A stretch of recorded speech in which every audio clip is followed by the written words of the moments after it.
It's hard to believe the well-dressed, friendly faces who knock on your door to talk about Jesus once committed one of the worst atrocities of the American West.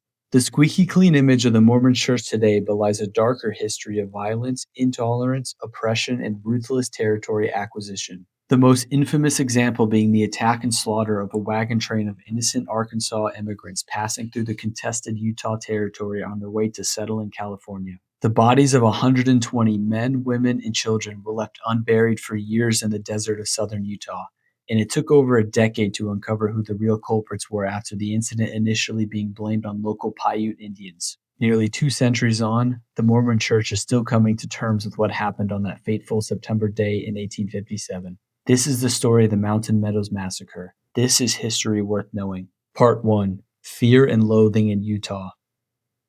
I am not going to bow to Washington, nor to any government on God's earth.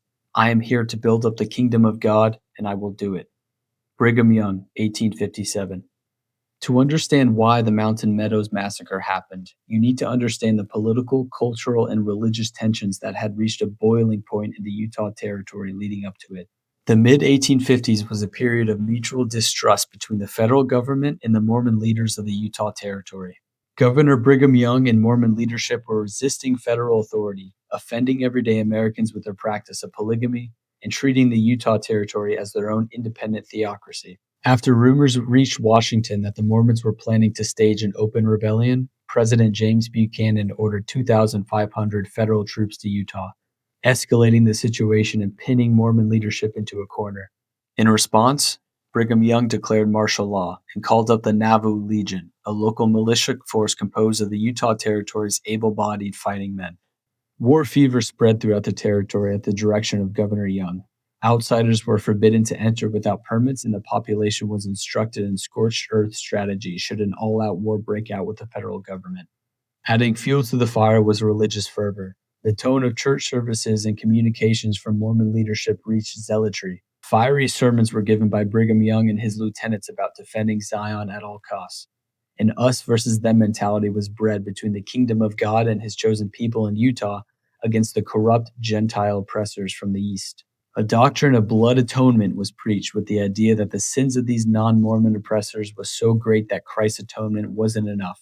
The sinner's blood must be shed for true forgiveness. It were these sentiments that set the stage for the violence that was to come later that summer. Part 2: Lambs to the Slaughter. The immigrants must be done away with. Isaac Height, Nauvoo Legion commander. In September of 1857, a wagon train of immigrants arrived in the Utah Territory on their way to settle in Southern California. They stopped for a rest and resupply in Mountain Meadows, a fertile valley at the south end of the territory. Large and well supplied, rumors began circulating about the Baker Fancher wagon train. Some locals claimed they were part of the invading force sent by President Buchanan.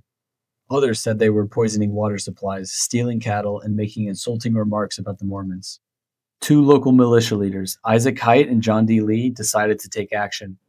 They came up with a plan to convince the local Paiute Indians, their informal allies, to participate in an attack on the Baker Fancher party, which would be secretly coordinated and led by Mormon militiamen disguised as Paiutes. Tempted by the well-laden baggage train and pressured to maintain their dependent relationship with the Mormons, the Paiutes agreed.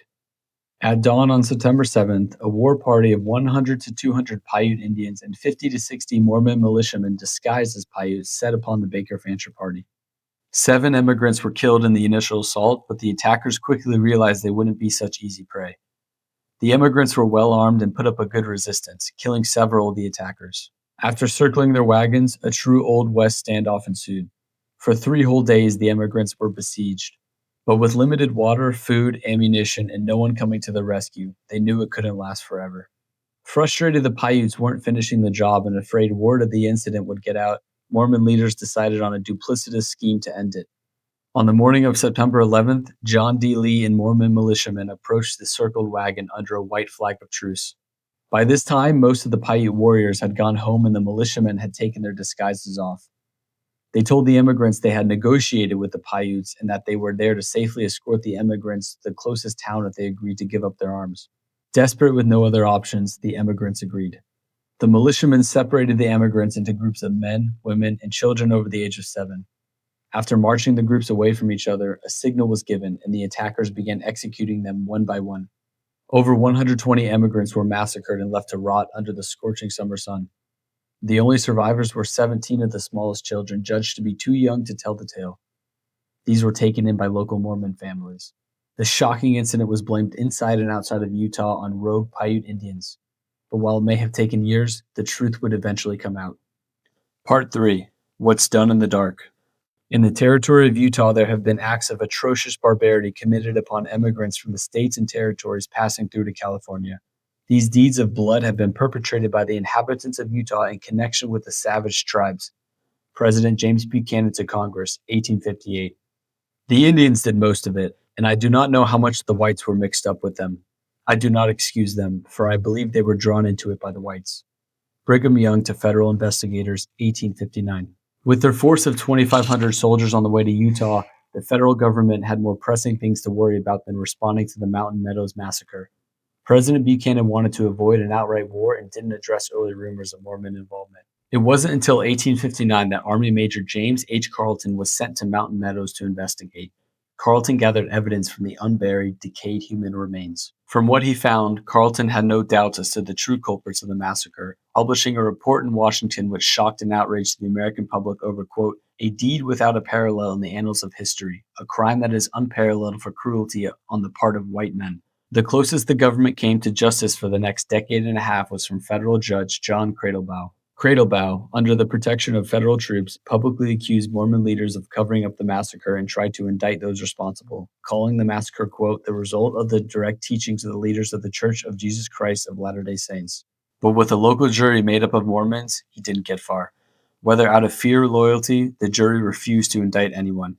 By the time the trial concluded in 1860, the Civil War was on the verge of breaking out and the public's attention was directed elsewhere. Families of the victims kept up pressure, and after the chaos of Reconstruction began subsiding in the 1870s, interest renewed. A new trial began in 1875, with prosecutors this time zeroing in on John D. Lee, the local militia leader responsible for leading the final massacre. Lee claimed he was only following orders from Mormon higher-ups, but the prosecution made him out to be solely responsible. Thanks to testimony from Mormon witnesses willing to cooperate, Lee was convicted and executed by firing squad at Mountain Meadows itself in 1877.